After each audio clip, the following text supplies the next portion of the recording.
forward to him being on the field and making plays, and for all that to happen, we're waiting for the reinstatement. How about off the field, his antics? Do they bother you at all, his past behavior? Well, I think with the year off that he's had, I think that really has put a lot of things in perspective, as far as his life and his career. So I'm pretty sure, he's going to probably curb a lot of things that he's done and will do in the future.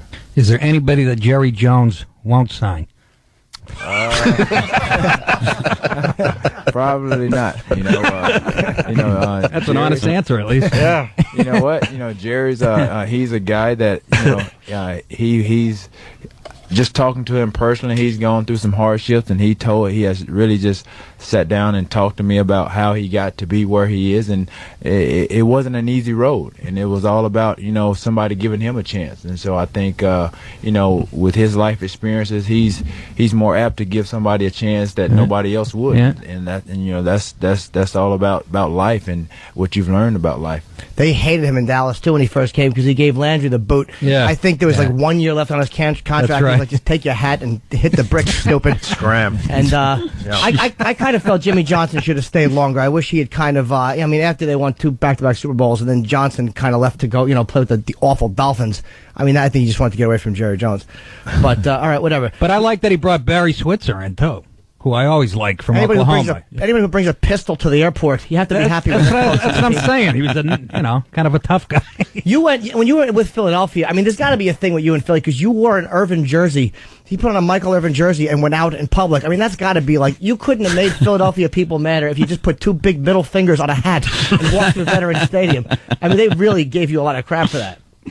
Well, it was really just me just showing support, and I've always, since I've been in San Francisco, I watched Michael from afar and, across the sidelines. So, for me, it was no big deal. It doesn't matter, what I wear. I could have worn a dress, it would have been something said about that. The thing that really matters is what I do on the football field. Well, Philadelphia, let's be honest, we're syndicated. We love Philadelphia, but they're the worst people alive. We have to admit that. They're our fans. They are the worst people alive. Well, and they know they are. They're terrible people. Well, the thing is, they love you, and they love you, and they hate you at the same time. Yeah. And when I was there, there was a lot of love, and then when I left, I know there was a lot of hate. And when I came back to the stadium, there was a lot of boos. And I explained to a lot of people. They asked me, did it bother me? I'm like, no, not really, because I think some people really got what happened and what went on. And, and I tell people there was a lot of love in those boos that I received. Veterans Stadium has a jail in it. It's like playing football in southern Iraq. Why would anybody want to be involved with Veterans Stadium? You're probably very happy to be away from Philadelphia. And again, we love people from Philadelphia, but they're just awful. I enjoyed. Are you getting the message? I enjoyed feeling when I was there, and I honestly I have nothing bad to say about the city of Philadelphia. It was just a situation with management where we didn't see eye to eye, and they stood their ground, I stood my ground, and so it was a situation where I don't think we could have coexisted. I felt like I put my career on the line, and once there were talks and leaks of me trying to demand a new contract that was totally untrue, and that's what I think kind of got probably the city on the bad side. And so like I said, I knew what was going on, and when they released those comments and those speculations, it was just totally untrue. Do you think that they just wanted you? They just wanted you to leave. Was this like this is after the McNabb thing when they kind of would they suspended you for 4 games, and what did they just sat you for the rest of the season? No, I think it was just they just wanted to put me in a bad position in the public eye, and they accomplished that goal, and and I found myself really trying to really defend myself in a lot of ways, and so once they got misinformed about what was going on, then it was just I was fighting an uphill battle. But other than that, they tried to find they tried to compound a lot of things, and they tried to find everything and bring up everything to try to, make me look bad in a sense. And, obviously, in my contract, there were certain things that I did or whatnot, if I was suspended for like one or more games, then, I had to, give back my signing bonus. And initially, I was only suspended, I wasn't even really suspended. I was just it wasn't a suspension. It was just me sitting out a game. That's not considered a suspension. And so they put their two heads together and they tried to figure out some things to try to make that thing happen. And so it happened. And did they get the signing bonus back? Well, yeah, I think there was a situation where I have to, repay a portion of that back, and I have no problem with that. Like I said, I'm in a better situation now. I'm with the team, and I'm with a gracious owner who really gave me my market value and what I deserve, and that's all I ever wanted. Do you get a little emotional after last year's game? Right? I mean, was it the press, the way they were treating this situation, or what was it that got to you at the end? Yeah, of the I think loss? so. It was more, a way they were trying to make more out of a situation than it really needed to be.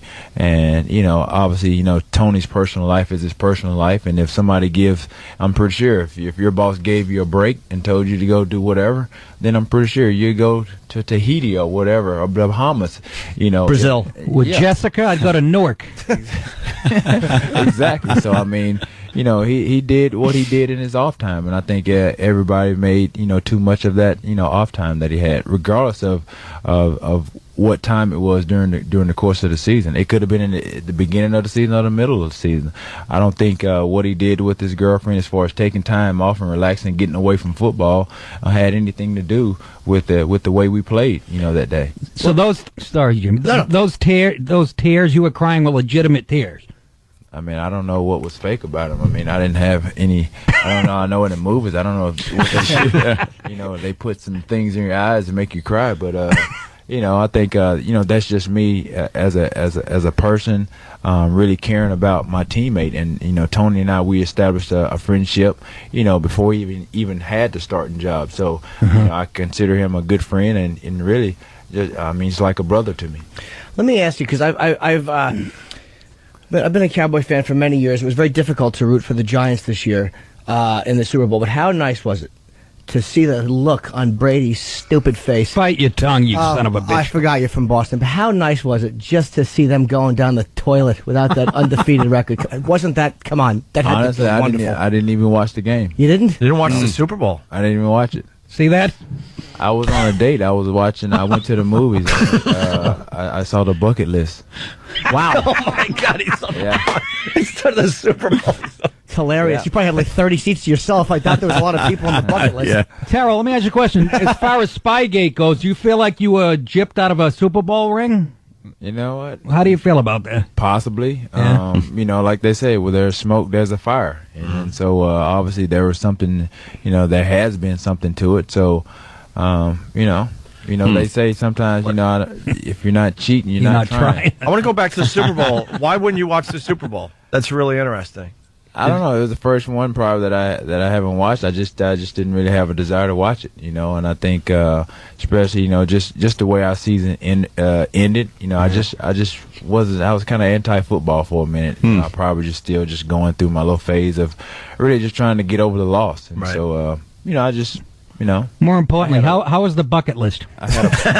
We didn't see it. Was it all right? It was a good movie. Obviously, you got two great actors in that: Morgan Freeman, Jack Nicholson, and and I had a pretty fine date. How'd the date work out? Yeah. Better? It was good. Is it all right? Yeah, All right. Lots of popcorn. We definitely got to get out of here. We're a little late. Oh, we got to make sure we get the info out for the charity there. Yeah, Terrell Owens promoting the Alzheimer's Association organization campaign. Now, the website is alz.org, alz.org, or terrellowens.com, terrellowens.com, and you can get all the information there. But, it's obviously a great cause, and, most of us have Yeah, somebody definitely. affected by it. Yep. I mean, it is a great cause, and I'm very honored to be on the Alzheimer's Association board this year, and I'm a spokesperson for that. And it's really to kind of educate people on the realities of Alzheimer's. And like I said, me being involved is because I've been affected by a family member, and my grandmother is someone that's been very, very dear to my heart. There you go. He said it all. Well, thanks for stopping by. We Thanks for coming in. appreciate it. Not Absolutely. a problem.